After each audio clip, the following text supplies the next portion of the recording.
মন্ত্রদান করে রাঢ় দেশকে চলে গেলেন। রাঢ় দেশে নাম করতে করতে যাচ্ছেন।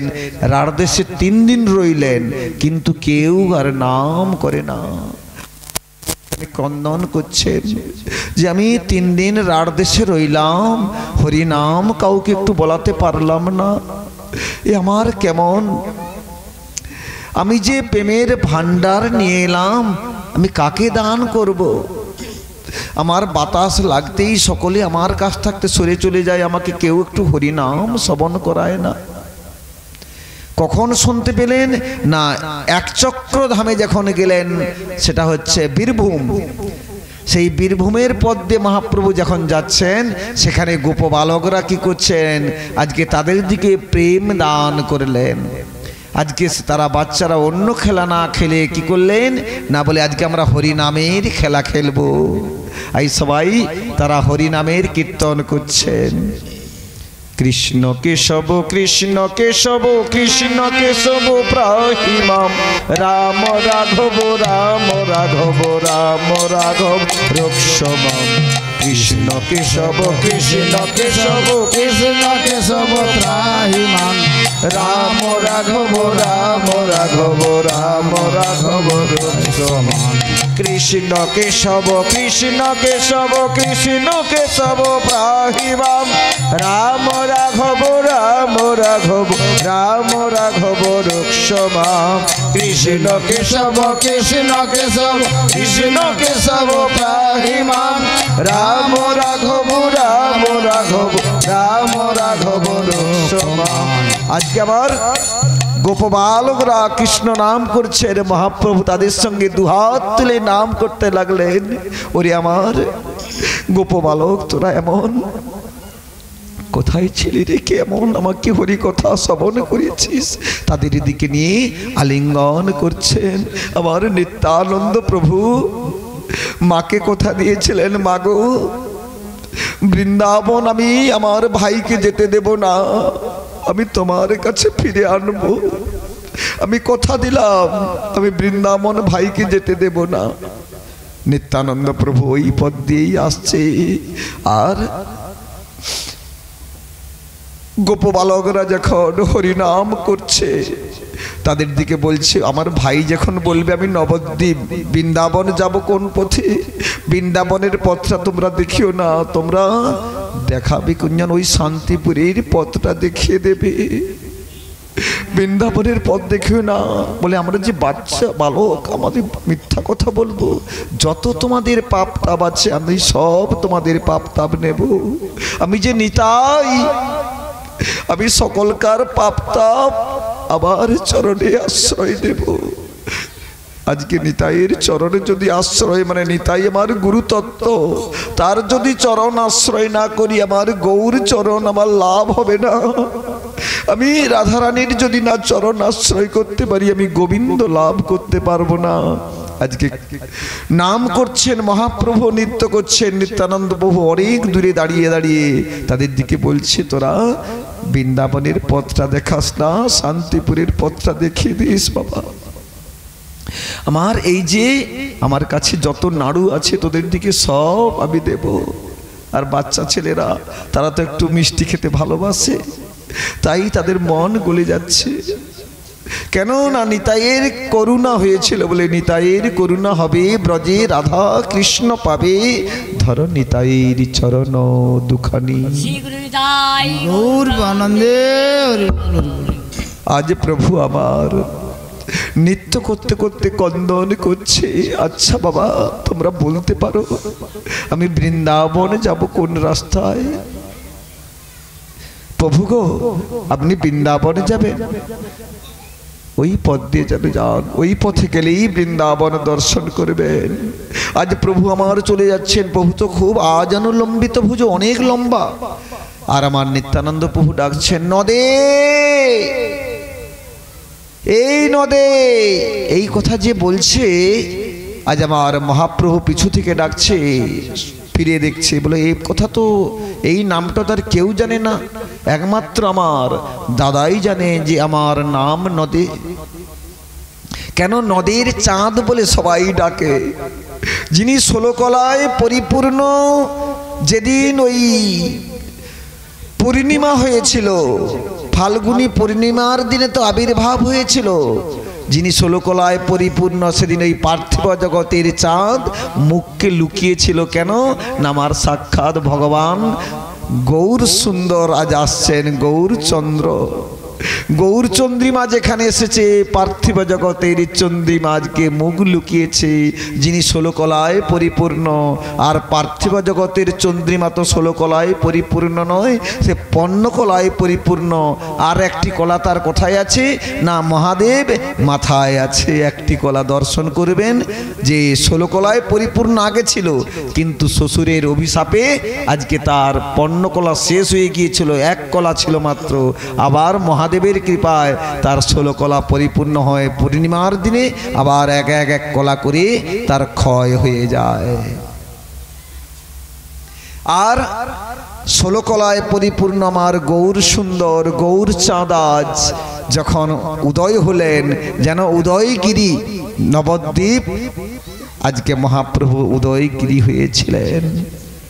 আজকে সেই মহাপ্রভু চলে যাচ্ছেন, আর নিত্যানন্দ প্রভু ডাকছেন, নদী রে, ও নদী। বাবা, তুই বৃন্দাবন তো জানিস না, আমি তো বৃন্দাবন অনেকবার গিয়েছি, তো আমি বৃন্দাবনের পথটা তোকেই দর্শন করে দিচ্ছি। আজকে নিমাই চাঁদ আমার বললেন যে আমি যে বৃন্দাবন যাব, তুমি জানলে কি করে? আমি যে বৃন্দাবন যাব তুমি তো জানো না। বলে, আমি গুরুদেবের মুখে শুনেছি তুমি নাকি সন্ন্যাস মন্ত্র গ্রহণ করে তুমি বৃন্দাবনে চলে যাচ্ছ। আজকে মাকে কথা দিয়েছে, মাগো আমি তোমার নিমাইকে আমার শান্তিপুরে নিয়ে আসবো, আর তোমরা নবদ্বীপবাসী সবাই এসো, যারা গৌর গত প্রাণ, গৌর ছাড়া আর কিছু জানে না। আজকে কি করলেন না, সবাই আজকে শান্তিপুরে এলেন গৌরকে দর্শন করবার জন্য। ধাওলো নদিয়ার লোক সব গৌরী দেখিবারে, তারা তাদের আনন্দ আর যেন ধরে না, আমরা গৌর দর্শন করতে যাব। সেদিনে হরিদাস ঠাকুর কি করেছিলেন জানেন? চোখ বন্ধ করেছিলেন যে আজকে প্রভু আমার চলে গেছে, আমি এই পার্থিব জগতে কাকে আর দেখব, আমি তো আর কাউকে দেখতে পারবো না। নয়ন মুদ্রিত করেছিলেন। আজকে মহাপ্রভুকে শান্তিপুরে নিয়ে যাবেন, তখন তো নদী পেরাতে হবে। এই যে নদী পেরাবেন, তখন আমার নিত্যানন্দ প্রভু বললেন, ভাই এই যে যমুনা নদী, আজ মহাপ্রভু যমুনাকে স্মরণ করে তার স্তুতি পাঠ করছেন। অনেক দূরে অদ্বৈত প্রভু নৌকা নিয়ে বসে আছে মহাপ্রভুকে নিয়ে যাবার জন্য। অদ্বৈত প্রভুকে দর্শন করে মহাপ্রভু বললেন, আচ্ছা অদ্বৈত, আমি যে বৃন্দাবনে যাব তুমি জানলে কি করে? কেউ তো এ কথা জানে না যে আমি বৃন্দাবনে যাব। তাহলে এ কি যমুনা নয়, এ কি গঙ্গা? আমাকে ছল করে নিয়ে এলো আমার দাদা, কৌশল করি। তখন অদ্বৈত প্রভু বলছেন, প্রভু গো, আপনি যেখানেই আছেন সেই হচ্ছে বৃন্দাবন। সুরধ্বনি এটাও বৃন্দাবন, এটাই যমুনা। আর আপনি যে বৃন্দাবনে যান যমুনায়, সেটাও যমুনা, একই বস্তু। আজ মহাপ্রভুকে নিয়ে গেলেন মধ্যাহ্নে, সেখানে সেবা করলেন। আজ নবদ্বীপবাসী সবাই আসছেন। 10 দিন শান্তিপুরে ছিলেন। 10 দিন শান্তিপুরে থেকে ওই দিনে রঘুনাথ মহাপ্রভুর সঙ্গে দেখা করতে এসেছিলেন। মহাপ্রভুর রঘুনাথের বাড়ি ছিল আদি সপ্তগ্রাম, ব্যান্ডেলের একটা স্টেশন পর। ওই আদি সপ্তগ্রামে যে রঘুনাথ দাস, গোবর্ধন দাসের একমাত্র পুত্র রঘুনাথ দাস, মহাপ্রভুর কাছে সাক্ষাৎ করতে এসেছিলেন। তার সংসারে মন আর পড়ে না, কখন রঘুনাথ গৌরকে দর্শন করবে। যেমন একদিন রাধারানী বলেছিল তার সখীদের দিকে, সখীরা শুধু গল্প করছে, রূপ দর্শন করাচ্ছে। সখী শিহরি কেমন নাম শুনে যা এত প্রেম জাগে, চোখে আসে এত জল, সখী শিহরে কেমন বা। আজ মহাপ্রভু তদ্রূপ রঘুনাথ দাস গোস্বামী মহাপ্রভুকে ছোটবেলা থেকে গল্প শুনে আসছে, কিন্তু দর্শন করেনি। আজ মহাপ্রভুর কাছে সাক্ষাৎ করে দর্শন করছেন।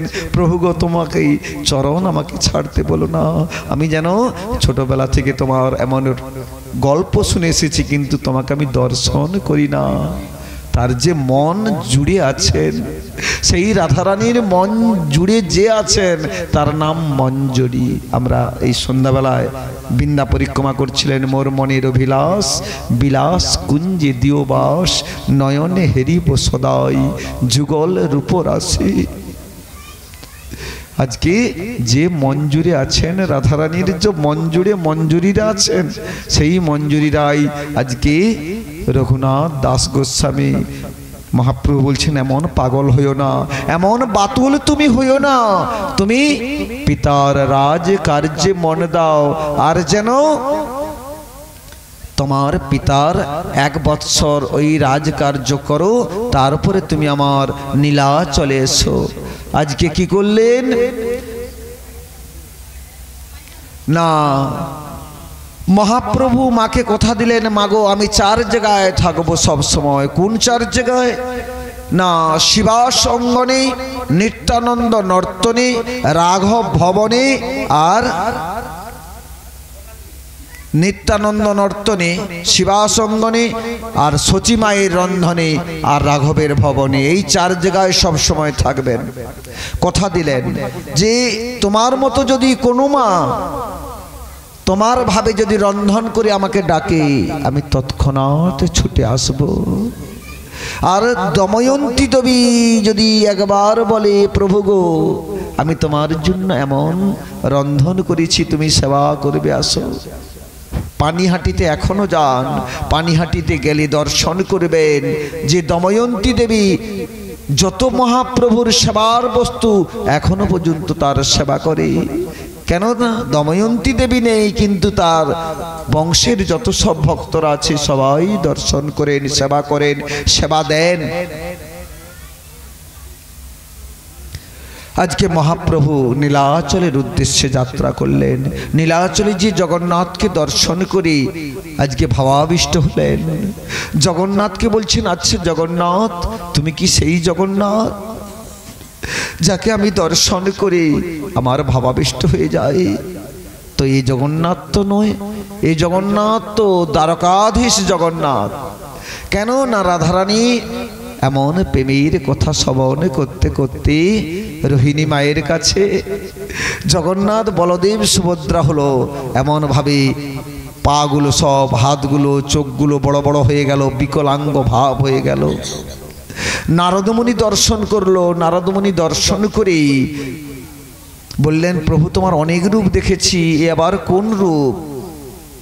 না, বললেন নারদ এ কথা বলো না, আগত এই কলিযুগে আমি জগন্নাথ বলদেব সুভদ্রা রূপে প্রকাশিত হব। জয় জগন্নাথ দেব কি, জয় বলদেব দেব কি, জয় সুভদ্রা মাই কি, জয় জগন্নাথ স্বামী নয়ন পথগামী ভব তুমি। জয় জয় জগন্নাথ সচির নন্দন, জয় জয় জগন্নাথ সচির নন্দন। ত্রিভুবনী করি যার চরণ বন্দন, ত্রিভুবন করি যার চরণ বন্দন। জয় জয় জগন্নাথ সচির নন্দন। জয় জগন্নাথ সচিরনন্দন নীলাচলে শঙ্খ চক্র গদা পদ্মধর নীলাচলে শঙ্খ চক্র গদা পদ্মধর নদিয়া নগরী দণ্ড কুমণ্ডল পর নদিয়া নগরী দণ্ড কুমণ্ডল পর জয় জয় জগন্নাথ সচিরনন্দন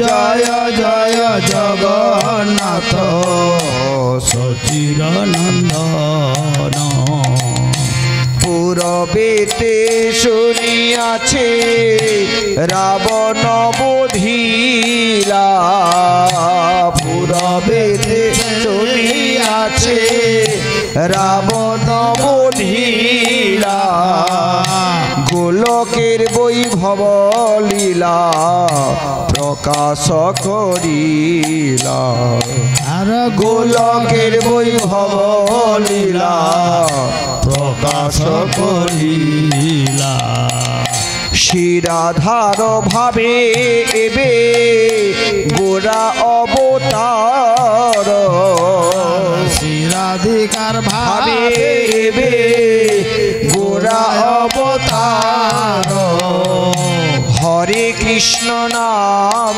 গৌর করিলা প্রচার হরে কৃষ্ণ নাম করিলেন প্রচার বাসুদেব ঘোষ কহে জোড় করি হাত বাসুদেব ঘোষ কহে জোড় করে হাত যেই গৌর সেই কৃষ্ণ সেই জগন্নাথ জয় গৌর সেই কৃষ্ণ সেই জগন্নাথ জয় গৌর সেই কৃষ্ণ সেই জগন্নাথ জয় গৌর সেই কৃষ্ণ সেই জগন্নাথ আজ প্রভু আমার জগন্নাথকে দর্শন করে ভাবাবিষ্ট হলেন।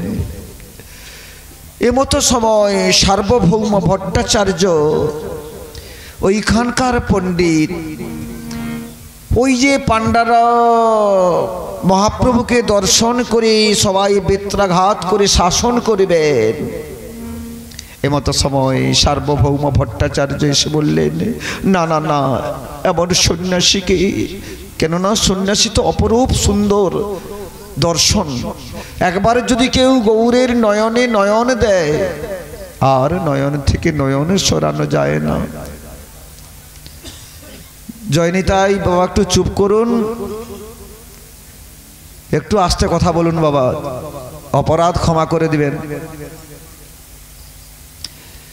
জগন্নাথকে দর্শন করে এমন ভাবাবিষ্ট হলেন যে সেইখানে পড়ে গিয়ে যজ যজ গগ গগ বলে উচ্চারণ করছেন, জগন্নাথ বলতে পারছে না, এমন রাধারানীর সেই অষ্টসাত্ত্বিক ভাবে আজ প্রভু আমার যজ যজ গগ গগ জগন্নাথ বলতে পারছে না। এ কেমন ভাব? এ তো সাধারণ ভাব না, এ ভাবটা কে জানে? না একমাত্র রাধারানীর দশম দশায় পড়ে যে ভাব, আজ আমার গৌর সুন্দরের সেই ভাব। মহাপ্রভুকে আজকে সার্বভৌম ভট্টাচার্যের গৃহে নিয়ে গেলেন, কেননা সার্বভৌম ভট্টাচার্যকে কৃপা করবার জন্য। মহাপ্রভু 7 দিন ধরে সার্বভৌম ভট্টাচার্য বেদান্ত পাঠ করে শোনাচ্ছেন, কেননা তিনি ষড়বেত্তা ছিলেন সার্বভৌম ভট্টাচার্য।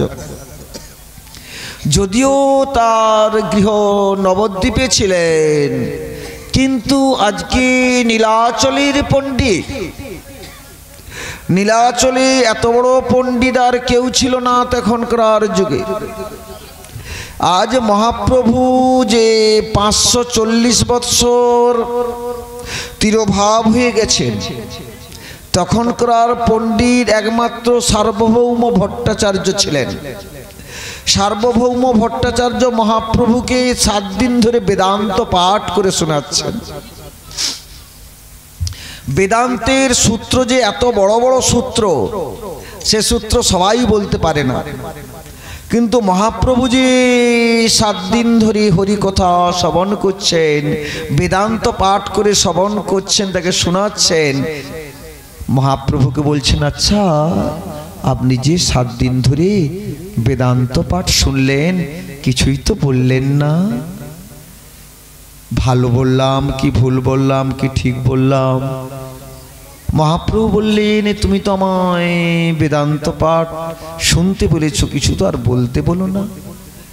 মহাপ্রভু তখন তার মুখ্য উত্তরটি দিলেন যে আপনি তো গৌণ ব্যাখ্যা করে যাচ্ছেন এতক্ষণ ধরে। 7 দিন ধরে যে ব্যাখ্যা করলেন সব তো গৌণ ব্যাখ্যা করে গেছেন, আপনি তো মুখ্য ব্যাখ্যা করেন না।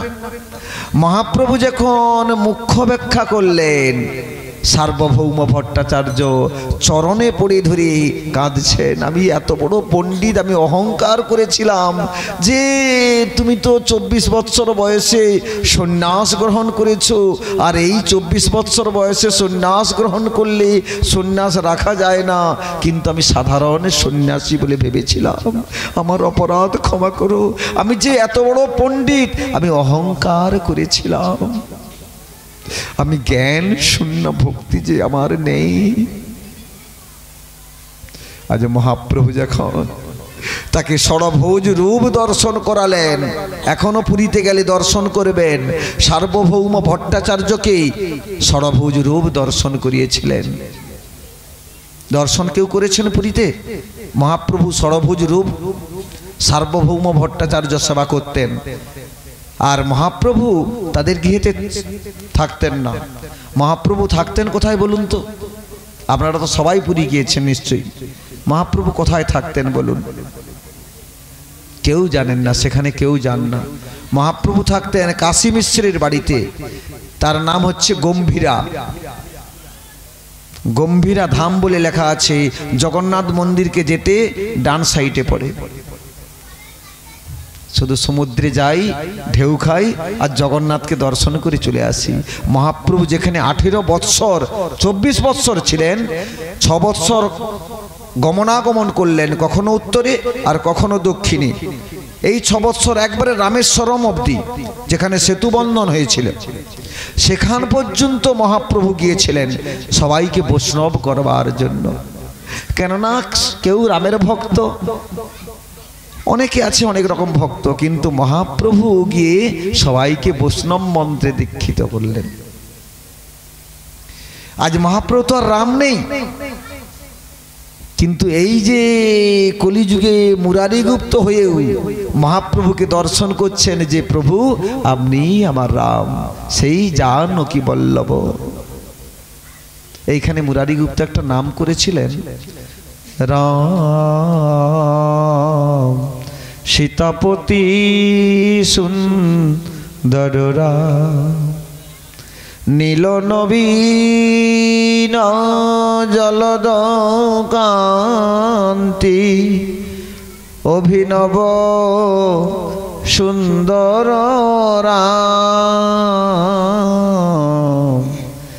এত সুন্দর পদ এসব, এই পদ মুরারিগুপ্ত করছেন আমার সাক্ষাৎ গৌর ভগবানের কাছে, যে আমার একনিষ্ঠ প্রভু আমার রামচন্দ্র ছাড়া আমি কাউকে কোনোদিন ভজব না। আজ এই কলিযুগেও গৌর ভগবান রামচন্দ্র রূপ দর্শন করিয়েছিলেন তাকে। অনন্য ভক্তি বলা হয় একে, অন্য ভক্তি নয়, একনিষ্ঠ ভক্তি।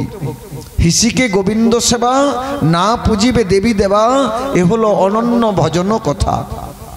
এই অনন্য ভক্তি পেয়েছিলেন একমাত্র মুরারিগুপ্ত, যিনি হনুমান ছিলেন ত্রেতা যুগে, এই কলিযুগে মুরারিগুপ্ত হয়েছিলেন। আর যিনি সুদামা ছিলেন এই যুগে শুক্লাম্বর ব্রহ্মচারী হলেন। সেই শুক্লাম্বর ব্রহ্মচারী একদিন ভিক্ষা করতে গিয়েছে, ভিক্ষা থেকে ফিরে আসছে। মহাপ্রভু কি করছেন না, তার ভিক্ষার ঝুলি থেকে এক মুষ্টি চাল মানে তন্ডুল নিয়ে সেবা করতেছেন। বলে এ কথা তোমার কি মনে নেই যে এ কথা তোমার মনে নেই সেদিন তুমি যেদিনে খুদের নাড়ু নিয়ে গিয়েছিল, আমি দ্বারকাধীশ, আমি দ্বারকার রাজা হয়েছিলাম, কিন্তু তুমি আমাকে কিছুতেই দিলে না, লুকিয়ে রেখেছিলে। আমি তোমাকে বলেছিলাম আমার জন্য কি কিছুই পাঠায় না, আমার বৌঠান পাঠিয়েছে। তুমি এমন ভাবে নয়নে জলে কেঁদে কেঁদে সেই নাড়ু দুটিকে ভিজিয়ে দিয়েছিলে। তোমার যে এমন প্রেম, সেই প্রেমে আমি ওই খুদের নাড়ু আমি সেবা করেছিলাম। সেদিনের কথা তো আমি ভুলতে পারি না। তুমি যে আমার বাল্য বন্ধু ছিলে, তুমি এমন দিন দরিদ্র কাঙাল ছিলে, তুমি আমাকে কোনোদিন চাও না কিছু, কিন্তু আমি তোমাকে তোমার মন জেনে আমি দিয়েছিলাম। সেদিনে বসুন্ধরা বলেছিল তোমার যদি বন্ধু হয় দ্বারকাধীশ, তুমি একবার গিয়ে তাকে দর্শন করে আসো না। তুমি তো তার সঙ্গে এই বন্ধুত্ব তোমার, তোমার যদি বাল্য বন্ধু হয় তুমি একবার দর্শন করো। সুদামা সেদিনে সুদামা গিয়েছিলেন দর্শন করতে।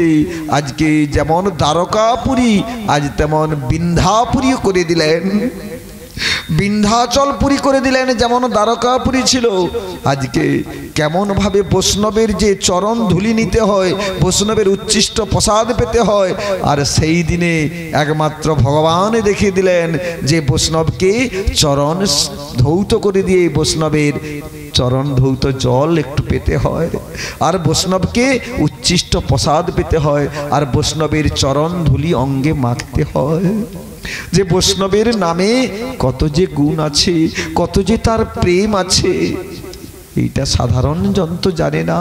সাক্ষাৎ ভগবান সেদিন জানিয়ে দিলেন যে ভগবান ব্রাহ্মণকে সেবা করার জন্য একমাত্র সুদামা বিপ্রের, আজ সেই সুদামা বিপ্র কি করলেন, শুক্লাম্বর ব্রহ্মচারী হলেন। শুক্লাম্বর ব্রহ্মচারী হয়ে আজকে মহাপ্রভুকে আনন্দ দান করছেন। তিনি মাদুগুরি করতে গিয়েছে, এক মুষ্টি তন্ডুল নিয়ে সেবা করছে। কি তার প্রেম! এই প্রেমের মহাপ্রভু ধরা পড়ে গেলেন। আজ সেই মহাপ্রভু আজ নীলাচল থেকে কোথায় যাচ্ছেন না, বৃন্দাবন যাবার উদ্দেশ্যে বৃন্দাবন গেলেন না, আজ কোথায় গেলেন না, কাশী ধামে গেলেন একজনকে বৈষ্ণব করার জন্য। কাশী ধামে গিয়ে বিশ্বেশ্বরের কাছে বললেন, মহাদেব যিনি বৈষ্ণবানাং যথাসম্ভু, তিনি হচ্ছেন পরম বৈষ্ণব। মহাদেব হচ্ছেন বৈষ্ণব, তেনার মতো এত হরি কথা কেউ আর জানে না। এই হরি কথা বলতে বলতে পার্বতী মাকে ওই সুখপক্ষী সুখদেব গোস্বামী পাদ হয়েছিলেন। এই হরি কথা তো সবার কাছে বলা যায় না।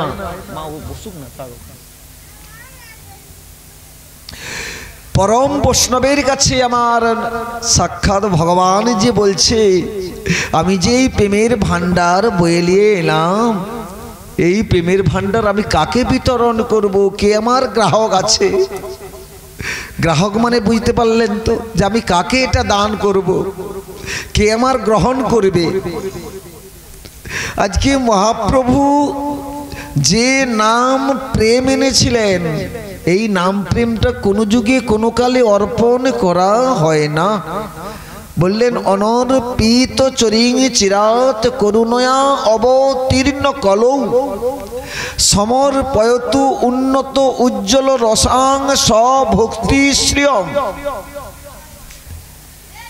তাহলে উন্নত উজ্জ্বল রসটা কি না, রাধারানীর উন্নত উজ্জ্বল রস।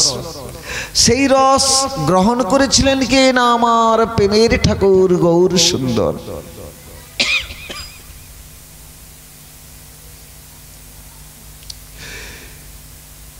তাকে বলা হয় রস বৈশে। রস যিনি আস্বাদন করেছিলেন। নিগম কল্পতরুর গলিতং সুখমুখ দ্রম সংযুতম পিবত ভাগবত রসমালয়ং।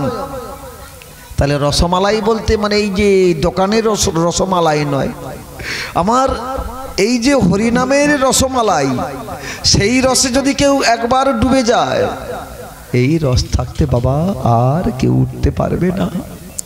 মৌমাছি মিষ্টি রসে ঘুরতে ঘুরতে ঘুরতে ঘুরতে যদি একবার সেই রসে ডুবে যায়, সেই রস থাকতে যেমন আর উঠতে পারে না, তদ্রূপ হরিনামের রস যদি কেউ একবার সেবা করে, আর সেই রস থাকতে আর ছাড়বে বললেও ছাড়তে পারে না। হরিদাস ঠাকুর বলছে যে 22টা বাজারে আমাকে বেত্রাঘাত করছে, তবু নাম ছাড়তে পারে না। নাম যে ছেড়ে দিলেও নাম তাকে ছাড়ে না। এ কেমন নামের মাহাত্ম্য! আপনি নামের মালায় নাম করুন, নাম করতে করতে নাম ছেড়ে দিচ্ছেন, কিন্তু জিহাটা আপনার অনবরত নাম হতে আছে। যারা নামের মালা করেন দেখবেন জিহাটার নাম হতে আছে সব সময়। এই হচ্ছে অভ্যাস যোগ। অর্জুনকে বললেন তুমি অভ্যাস যোগ করো, গীতায় আছে। যদি কেউ গীতা পড়েন দর্শন করবেন যে অভ্যাস যোগ আছে। আর অভ্যাস যোগ যে যত করবে, শেষের দিনে যদি হা গোবিন্দ প্রাণ গোবিন্দ একবার বলতে পারে, তার নিত্য ধামে চলে যাবে, আর এখানে আসতে হয় না। এই পুনরপি জন্ম পুনরপি মরণ, আর এইখানে এই যাবা আসা চক্রে যে যত নামের মালায় জপ করবেন, তার তত জনম তার পূর্ণ লাভ হয়ে যাবে। যদি কেউ 1 লক্ষ করে প্রতিদিন নাম করে, তার জীবন ধন্য হয়ে যাবে। হরিদাস ঠাকুর 3 লক্ষ করে নাম করত। এখনো মায়েরা আছে কেউ কেউ 1 লক্ষ করে নাম করে প্রতিদিন।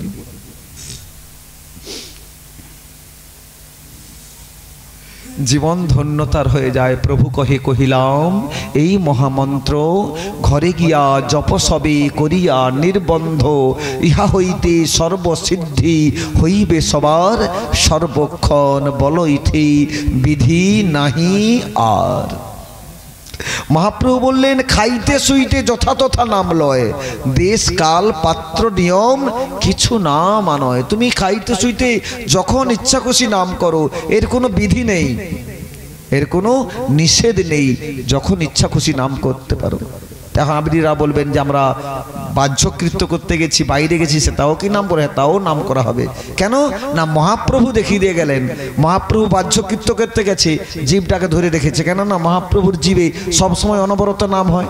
ছোট্ট একটা বাচ্চা ছেলে সে বলতেছে, প্রভু আচ্ছা আপনি জীবটাকে এমন টেনে রাখছেন কেন? না বলে আমি যে নাম করি সবসময়, আমার জিহায় তো নাম হয়ে যায়, আমি তো বাইরে এসেছি বাহ্যকৃত্য করতে, তার জন্য আমি এখন নাম করি না। আচ্ছা প্রভু, এই সময় আমার যদি জীবনটা চলে যায়, তাহলে আমি তো নরকগামী হব, আর আমার নাম যদি জিহা বলে, তাহলে আমি বৈকুণ্ঠ ধাম প্রাপ্ত হব। তুমি সত্য কথা বলেছো, তুমি আই থাকতে আমার গুরু। সেই যে একটা গোপাল মানে বালক, তাকে আজ বললেন তুমি আমার আই থাকতে গুরু। তাহলে মহাপ্রভু যদি সেই ছোট্ট শিশুর কাছে তাকে গুরু বলতে পারে, মহাপ্রভুর একজন গুরু না 24.5 জন গুরু। একজন মেয়ে মানুষকে গুরু করছিলেন, পরম বৈষ্ণবী, তাকে মেয়ে মানুষকে হাত ধরতে হয়। পুরীতে 3.5 জন বৈষ্ণব, রায় রামানন্দ, স্বরূপ দামোদর, সিকি মাইতি আর মাধবী। মাধবী হচ্ছে মেয়ে মানুষ। এই হচ্ছে 3.5 জন বৈষ্ণব। আর নবদ্বীপে অনেক বৈষ্ণব ছিলেন। নবদ্বীপে যেমন বহিরঙ্গও ভক্ত ছিলেন আর অন্তরঙ্গও ভক্ত ছিলেন। যাক, পরের কথা। এখন চলে যাচ্ছি কাশীধামে। কাশীধামে যে বিশ্বেশ্বরের কাছে বলছেন মহাপ্রভু, পরম বৈষ্ণবের কাছে, যে আমি যে প্রেমের ভান্ডার বয়ে নিয়ে এলাম কষ্ট করে, আমার ভক্ত কাউকে পাচ্ছি না, আমার গ্রাহক কে আমার এই প্রেম গ্রহণ করবে? প্রেমটা কাকে দেবে? নিজ জন না হলে তো প্রেম দেওয়া যায় না, যাকে তাকে তো প্রেম দান করা যায় না, সে তো গ্রহণ করতে পারবে না। বিষ কি সবাই খেতে পারবে? অমৃতকে সবাই খাবে, কিন্তু বিষকে সবাই খাবে না। কে বিষ খালো? না মহাদেব একমাত্র বিষ খেতে পারলো, যে কণ্ঠে ধারণ করে রেখেছে। তাহলে বিষ খাবার পরে কি খেতে হয়? না অমৃত খেতে হয়। অমৃতটা কার কাছে সেবা করেছিল? না পার্বতী মায়ের কাছে সেবা করেছিল। সাধারণ কথা নয় মা। বিষ খালো, বিষ খাবার পরে পার্বতী মায়ের কাছে অমৃত সেবা করলো। তাহলে নারীর যদি আনুগত্য স্বীকার না করি, মায়েদের কাছে ভক্তিটা আছে, মায়েদের যদি আনুগত্য স্বীকার না করি তাহলে ভজন হবে না। মহাদেব যিনি পরম বৈষ্ণব, পার্বতী মায়ের কাছে অনুমতি নিয়ে যায় না। সেখানে বিষ হলাহল উঠছে, ভক্তরা চিৎকার করে মহাদেবকে ডাকছে, বাঁচাও বাঁচাও আমাদের। মহাদেব ছুটে গেল, তার ভক্ত সেই বিষকে গ্রহণ করলো, এখানে ছটফট করছে, মৃত অবস্থা, চলে যাবে। পার্বতী মা ছুটে এসে তাকে অমৃত দান করলেন, আর সেই অমৃত দান করতে তবে তার জীবন ফিরে পেল।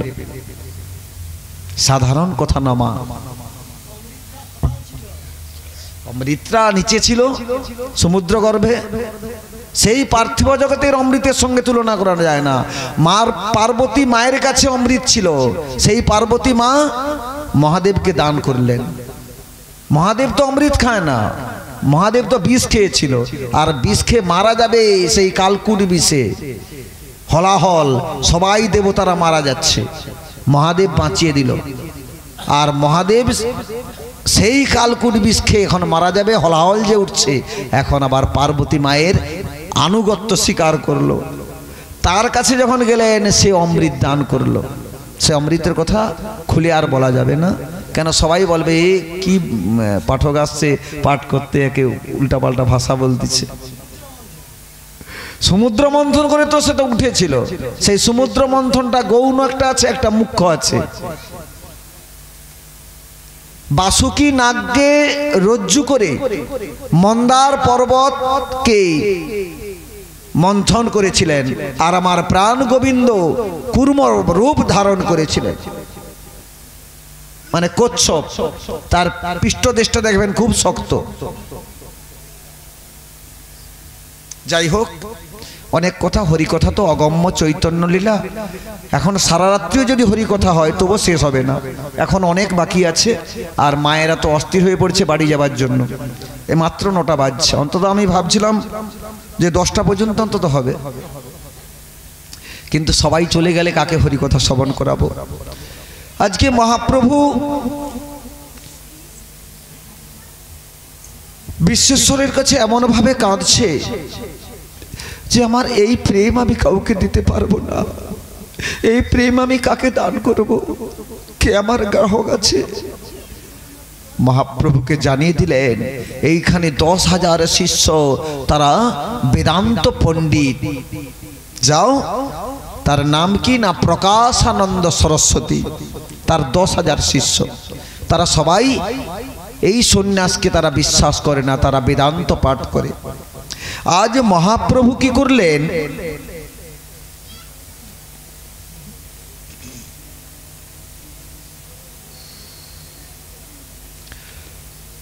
মহাপ্রভু বললেন যে একে তো বিশ্বাস কেউ করে না। আচ্ছা, আজকে আমি এই গ্রামে থেকে, কোন গ্রামে থাকবেন না, কাশীতে চন্দ্রশেখরের বাড়িতে আর তপন মিশ্রের বাড়িতে, তপন মিশ্রের কাছে, সেখানে সাধ্য সাধন তত্ত্ব কাকে বলে বর্ণনা করছেন। তাহলে এইটা হচ্ছে সাধন দেহ, দেহটা সাধন দেহ। এই সাধন দেহে যা কিছু চাইবে সিদ্ধ দেহে তাই পাবে তুমি। মানে সাধন কর্ম করতে করতে, সাধন কর্ম কাকে বলে না, সাধন কর্ম হচ্ছে নববিধা ভক্তি। এই নববিধা ভক্তি পালন করতে করতে সিদ্ধ দশায় পৌঁছে যায়, আর সেই সিদ্ধ প্রণালীতে গেলে তখন তার কর্ম সিদ্ধ হয়ে যায়। যেটাই ভাববে তার সেটাই তার কর্ম সিদ্ধ হয়ে যায়। আজকে কি করলেন, আজকে প্রকাশানন্দ সরস্বতীকে কৃপা করবার জন্য তিনি কোথায় রইলেন না, তপন মিশ্রের বাড়িতে রইলেন। একদিন তপন মিশ্রের কাছে গিয়ে বললেন যে গ্রামে তো সন্ন্যাসীরা সবাই আছে আর সবাই আমন্ত্রণ পেতে যায়, কিন্তু এই যে সন্ন্যাসী ইনি তো কোথাও সেবা করেন না। মহাপ্রভু বললেন আমি কারো গৃহেতে সেবা করতে পারবো না, একমাত্র আমি মাদুগুরি করে আমি তপন মিশ্রের গৃহতেই সেবা করব। কেননা যে আমার আপনজন হবে তার কাছেই আমি সেবা করব, আর যে আমার আপনজন নয় আমি তার দিকে ফিরেও তাকাই না। আজ মহাপ্রভু তপন মিশ্রের বাড়িতে আছেন। চন্দ্রশেখর তার গৃহেতে যায় সবসময় হরিকথা শ্রবণ করবার জন্য। আজকে গৃহস্থের একজন মহাপ্রভুকে সেবার জন্য আমন্ত্রণ দিতে এসেছে, বারবার আসে বারবার চলে যায়। মহাপ্রভু বললেন না, আর ফেরানো যায় না। কেননা ওই যে প্রকাশানন্দ সরস্বতী বলে ওই যে এক নতুন সন্ন্যাসী এসেছে, তার কাছে তোমরা কোনোদিন যেও না। কেন? তারা ছলচাতুরি জানে। ওই যে নীলাচলে সার্বভৌম ভট্টাচার্যকে কৃপা করে এসেছিলেন, আবার এইখানে কাশীধামে এসেছে, কারো গৃহেতে যায় না, সব সময় ধেই ধেই করে নৃত্য করে, গান করে, আর সবাইকে তার দলে টেনে নেয়।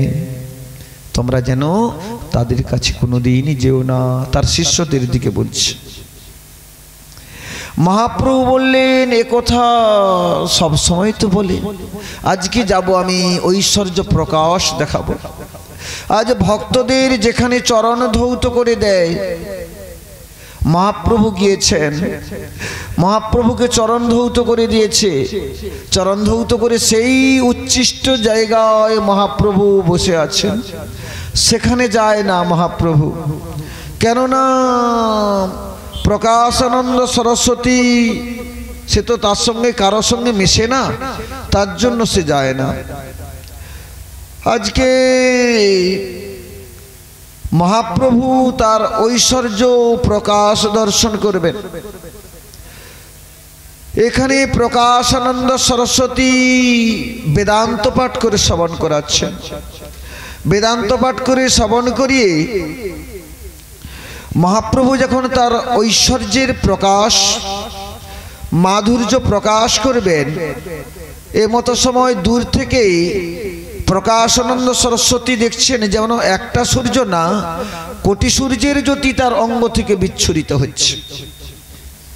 প্রকাশানন্দ সরস্বতী এই দৃশ্য দর্শন করে আজকে বেদান্ত পাঠ ছেড়ে দিয়ে ছুটে গিয়ে মহাপ্রভুর হাতে ধরে বলছে, আচ্ছা আপনি আমাদের ওই আসরে কোনোদিন যান না কেন? আপনাকে দর্শন করতে যেন সাক্ষাৎ নারায়ণের মতো। আর আমি শুনেছি আপনি নাকি পুরী গোস্বামীর কাছে নাম নিয়েছেন, তাহলে এমন কেন হীন আচরণ করেন? এরকম তো আচরণ করবার কথা নয় আপনার। এই কথা শ্রবণ করে মহাপ্রভু বললেন যে আমি তো আমার গুরুদেবের কাছে নাম নিয়েছি, কেন? আমি তো বেদান্ত পাঠ করতে পারবো না। তাই মহাপ্রভুকে তার গুরুদেব বললেন তোমায় বেদান্ত পাঠ করতে হবে না, তুমি নাম কীর্তন করবে, নাম কীর্তন করলেই তোমার সব কিছু সবাইকে কৃপা হয়ে যাবে। শ্রী গুরু নিতাই গৌর রামদেব হরি হরি বল হরি বল। আজ মহাপ্রভু বললেন তাই আমি তোমাদের কাছে গিয়ে বসতে পারবো না, কেননা আমি ওই বেদান্ত পাঠ করতে পারবো না, তাই আমি বসতে পারবো না। আজকে মহাপ্রভু বললেন আমার গুরুদেব যে মন্ত্র দিয়ে গেছেন সেই মন্ত্র কিবা মন্ত্র দিল গোসাই, কিবা তার বল জপিতে জপিতে মন্ত্র করিলা পাগল। আমাকে গুরুদেব যে মন্ত্র দিয়ে গেছেন সেই মন্ত্র আমি পাঠ করলেই কীর্তন করলেই আমি যেন পাগল হয়ে যাই। আমি নিজেরাই পাগল হই না, আমাকে যে কে নাম শোনায়, কে আমাকে যে কীর্তন করায়, আমি নিজেই জানি না। আমার সেই যে অপূর্ব নৃত্য করে এমন ভাবে আমাকে নাচায়, সেই উদ্ভট তালে আমি নৃত্য করি, আমি ভাবি না যে আমাকে কে নাচাচ্ছে। আর কীর্তন করতে তো আমার খুবই ভালো লাগে, কেন আমি বেদান্ত পাঠ করতে পারবো না। আজ মহাপ্রভু যিনি সাক্ষাৎ ভগবান, তিনি বলছেন আমি বেদান্ত পাঠ করতে পারবো না। নিজেকে কত দৈনতা করে বললেন। আর আমরা 2 ক্লাস পড়ে আমরা বলি বড় পাঠক হয়ে গিয়েছি, বড় কীর্তনিয়া হয়ে গেছে। আমার মনে হয় আমার চেয়ে বড় কীর্তনিয়া আর কেউ নেই। এই যে লাভ, পূজা, প্রতিষ্ঠা, আমরা বেদান্তকে বিক্রয় করছি, আমরা এই যে ভাগবতকে বিক্রয় করে মানে অর্থ ইনকাম করে নিয়ে যাচ্ছি বাড়ি, কত বড় অপরাধ। আর এই অপরাধের জন্য কোনো কাজ হয় না তার। আমার নিজের তো অপরাধ আছে, আমার নিজের যদি অপরাধ থাকে, আমি সেই মন্ত্র যদি বলি, তার সেই হিতকর্ম হবে কি করে? কাজ তো হবে না। শিষ্যের কি কাজ হবে বাবা? আমার মুখ তো এখনো শুদ্ধ হয় না, হাতটা শুদ্ধ হয় না, তাহলে আমার কাজ হবে কি করে? মহাপ্রভু বললেন, কিবা মন্ত্র দিল গোসাই, কিবা তার বল, জপিতে জপিতে মন্ত্র আমায় করিলা পাগল। জানো প্রকাশানন্দ সরস্বতী, তোমাদের কাছে কেন বুঝতে পারি না? তোমরা তো বেদান্ত পাঠ করো, আমি বেদান্তের অত বড় বড় যে সূত্র আমি বলতে পারি না। তাই আমাকে যে মূর্খ দেখে আমাকে গুরুদেব বলেছে, তোমাকে ওই বেদান্ত পাঠ করার দরকার নেই, তুমি একমাত্র হরিনাম করো। ওই হরিনামের উপরে আমি সর্বশক্তি দিয়ে গেলাম। নিতাই গৌর প্রাণদেব, হরি হরি বল, হরি বল। আজকে মহাপ্রভু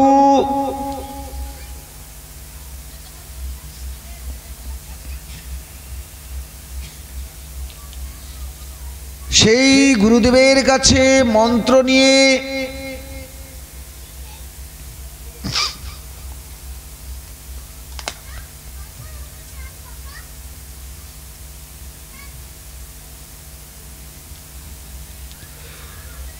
কলিকালে নাম রূপে কৃষ্ণ অবতার, নাম হইতে সর্বজগত নিস্তার, দাঢ় লাগি হরের নাম 3 বার উক্তি, জড়লোকে বুঝাইতে পুনর্বার উক্তি। আজকে সেই হরের নাম শ্লোকের অর্থ বললেন যে হরের নাম হরের নাম হরের নামই কেবলম, কলৌ নাস্তিব্য নাস্তিব্য নাস্তিব্য গতিরন্যথা। একমাত্র কলিযুগে হরিনাম ছাড়া কোনো গতি নাই, গতি নাই, গতি নাই। তোমরা একমাত্র হরিনাম করো।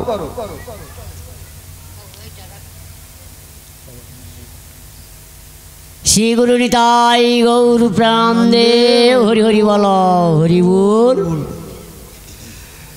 আজকে বললেন যে চাঁদ কাজীকে যখন উদ্ধার করতে গিয়েছিলেন, চাঁদ কাজীকে বললেন যে আপনি যে এত সব গোমাতাকে মেরে খান, আপনার কত বড় অপরাধ হয়, সেই অপরাধটা কি আপনি জানেন?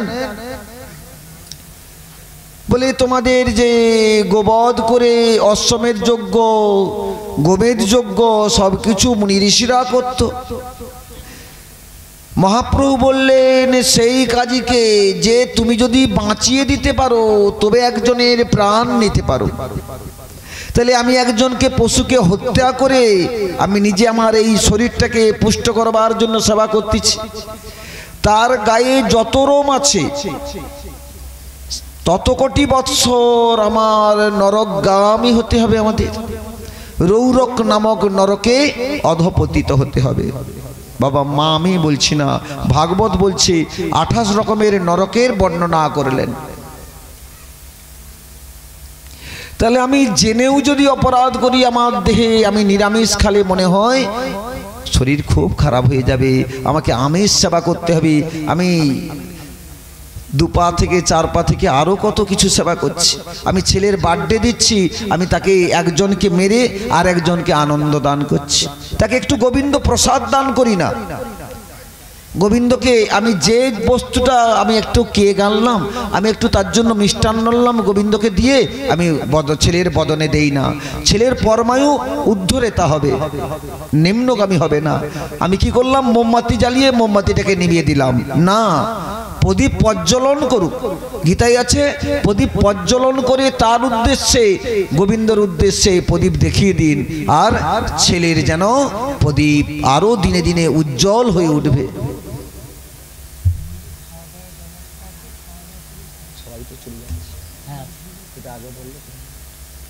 ভক্তদের চরণে নিবেদন, আপনারা কেউ চলে যাবেন না। আমার যদিও হরি কথা ভালো লাগছে না আপনাদের, যে আমি এইখান থেকে চলে গেলে মনে হয় ভালো হয়, আপনারা সবাই প্রসাদ পেয়ে বাড়ি যাবেন, প্রসাদ না পেয়ে কেউ চলে যাবেন। শ্রী গুরু তাই গৌর রামদেব, হরি হরি বলো, হরি বল। বিশ্রাম দিতে বললে এক্ষুনি বিশ্রাম দিয়ে দেবো, আমার কোনো অসুবিধা নেই। আপনারা যদি শুনতে চান আমি বলবো, আর না হলে আপনারা যদি বলেন বন্ধ করে দিন, আমি বন্ধ করে দিচ্ছি এক্ষুনি। মহাপ্রভু আমার কাজীকে বলেছিল যে তুমি যে এত গোমাতা বধ করে তোমার বংশ বিস্তার করছো, সবাইকে সেবা দিচ্ছ, খাওয়াচ্ছ, এই কত বড় অপরাধ হচ্ছে তুমি কি জানো? প্রভু কহে গোদুগ্ধ খাও গাভী তোমার মাতা, বিষ অন্ন উপজয়ে তাতে তেহ পিতা। বিষ মানে ষাঁড়। আগে নাগল দেওয়া হতো, মাঠে নাগল দিয়ে চাষ করা হতো, বলে যে চাষ করে, যে ষাঁড় কষ্ট করে চাষ করিয়ে অন্ন ফল ভোগায়, সেই অন্ন সেবা করছো তাকে মেরে, তাহলে কত বড় অপরাধ হচ্ছে। মহাপ্রভু তার সঙ্গে কাজীর সঙ্গে কথোপকথন অনেকক্ষণা হয়েছিল। কাজীকে উদ্ধার করতে গেছিল, মানে কাজী দলন যাকে বলা হয়। মহাপ্রভু এমন ভক্ত কাজী, তার সমাধি দিয়েছিল, আর তার সমাধির উপরে একটা চাপা গাছ লাগিয়েছিল। এখনো পর্যন্ত সেই চাপা গাছ আছে, এখনো একটা দুটো করে ফুল পড়ে সেই চাঁদ কাজীর সমাধিতে। তাহলে আমরা জানতেও অপরাধ করছি, অজান্তেও অপরাধ করছি। তখন চাঁদ কাজী বললেন যে সেই শাস্ত্রে কহে প্রবৃত্তি আর নিবৃত্তি, একটা প্রবৃত্ত মার্গ, একটা নিবৃত্ত মার্গ। বলে তোমাদের তো বেদে আছে গোবধ করায় অপরাধ হয় না, তাহলে গোবধ করলে তুমি তো যাকে মারছো তাকে বাঁচিয়ে দিতে পারবে কি? বলছে না। আর আমাদের মুনি ঋষিরা যাকে মারত তাকে আবার বাঁচিয়ে দিত, বৃদ্ধ গোমাতার দিকে মারত, আর যজ্ঞ তার সমাপন হলে আবার তাকে বাঁচিয়ে দিত, তার নব যৌবন ফিরে দিত। ধরুন 100 বৎসরের একটা গরুকে মারবে, তার আবার যদি 10 বৎসরের গরু করে, তার সারা জীবন তো আনন্দ পাবে, তাকে তো আবার জীবন ফিরিয়ে দেয়। কিন্তু আমি যাকে মারছি, আমি তার জীবন কি কোনোদিন ফিরাতে পারবো? কোনোদিন তো ফিরাতে পারবো না। তাহলে অপরাধটা আমারই হবে। আমি আমার দেহ সুখের জন্য সেবা করতেছি, যে দেহটা যাতে আমার সুস্থ থাকে। প্রভু কহে, বেদে কহে বড় বড় মণি, প্রভু কহে গোবধ করো নিষেধ, অতএব হিন্দু মাত্র না করো গোবধি। জিয়াইতে পারো যদি মারো তবে প্রাণী, বেদ পুরাণে আছে হেন আজ্ঞাবাণী। অতএব জরদ গব মরে মুনিগণ, বেদ মাত্র মুনি শাস্ত্রী করিল তাহার জীবন। জরর বদ হও যুবা হয় আর বার, তাতে তার বদে দহি হয় উপকার। কলিকালে তৈছে শক্তি নাহিক ব্রাহ্মণে, অতএব গোবধ কেহ না কর এখনে। আগে যে ব্রাহ্মণ ছিল সে বাঁচিয়ে দিতে পারত, কিন্তু কলিকালে কারো শক্তি নেই যে বাঁচাবে। কারো শক্তি আছে কি যে একজনকে মারলে বাঁচিয়ে দিতে পারবে? বলি রাজা যখন যজ্ঞ করেছিল সব বধ হয়ে গিয়েছিল, কিন্তু তার গুরুদেব বৃহস্পতি, তার গুরুদেবের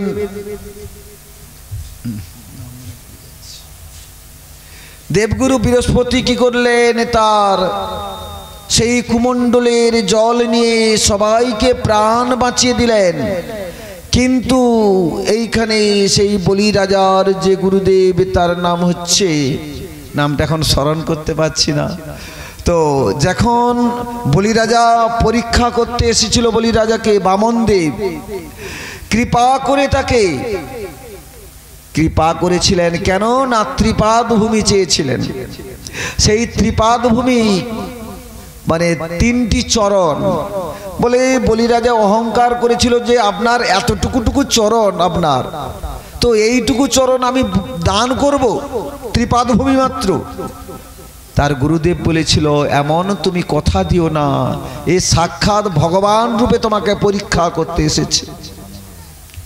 তো এই ভগবান রূপে পরীক্ষা করতে এসেছে, তাকে তুমি ত্রিসত্য অঙ্গীকার করো না, তাহলে তোমার সব কিছু তোমাকে জলাঞ্জলি দিতে হবে, তার চরণে নিবেদন করতে হবে।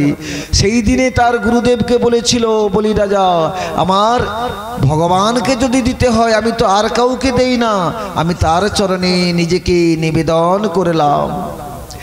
এক চরণ স্বর্গ মর্ত পাতাল, আরেক চরণ ত্রিভুবন জয় করলেন, আরেক চরণ কোথায় রাখবেন কিছু খুঁজে পাচ্ছে না।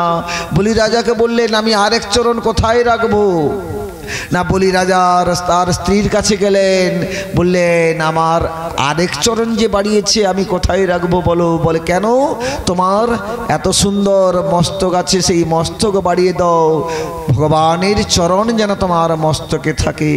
এই হচ্ছে আত্মনিবেদন করে দেওয়া তাকে। আচ্ছা, একটা থালা নিয়ে আসবেন, এই আরতিটা সেখানে রেখে দিয়ে আর ধূপ বা মোমবাতি দিয়ে আরতি করে শেষ করি। এই যে মহাপ্রভু কৃপা করেছিলেন প্রকাশানন্দ সরস্বতীকে, সেদিনে প্রকাশানন্দ সরস্বতী বিশ্বাস করলেন যে আমি এতদিন ধরে যার কুৎস রটনা করেছিলাম সে যে সাক্ষাৎ ভগবান, আমরা চিনতে পারি না, না চিনে কত বড় অপরাধ করলাম। মহাপ্রভু নিজেকে দৈন্যতা করে বললেন, ত্রিনাদপি শুনিছেন তররি বসুষ্ণনা অমানেন অমানদেন কীর্তনিয়া সদাহরি। নিজেকে সবসময় দৈন্যতা করো, অহংকার অভিমান অসৎসঙ্গ অসৎ জ্ঞান ছাড়ি ভজ গুরু পাদ পদ্ম। নিজেকে দৈন্যতা করে গোবিন্দের চরণে নিবেদন করে দাও, তবে সেদিন তোমার জীবন ধন্য হবে।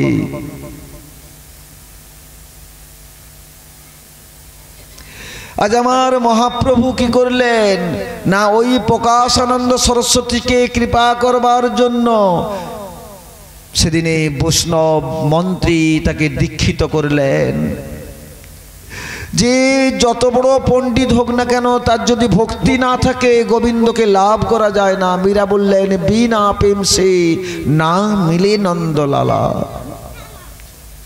আমার একটাই কথা, প্রেম ভক্তি ছাড়া গোবিন্দকে লাভ করা যায় না।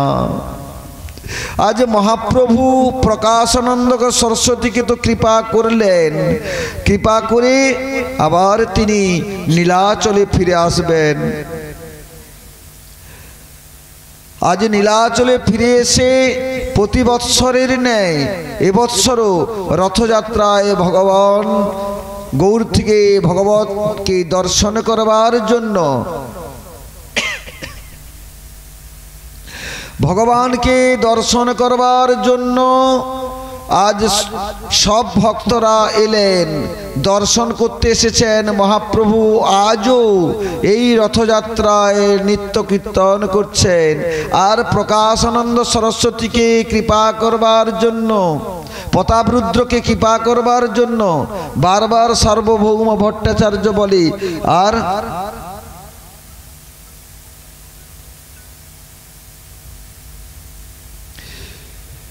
আর বলে যে এই প্রতাপরুদ্রকে আপনি যদি না কৃপা করেন, প্রতাপরুদ্র দেখুন কেমন দিনহীন কাঙালির মতো দাঁড়িয়ে আছে, সোনার ঝাড়ু নিয়ে রথের আগ্রে আজকে সোনার ঝাড়ু দান করছেন।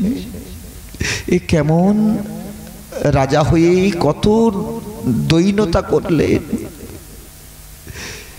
মহাপ্রভু আজকে কৃপা করবেন, তার এমন অন্তরের জন না হলে কৃপা করে ভক্তকে যাচাই করে নিচ্ছেন কতখানি ভক্ত ভগবানকে ভালোবাসে।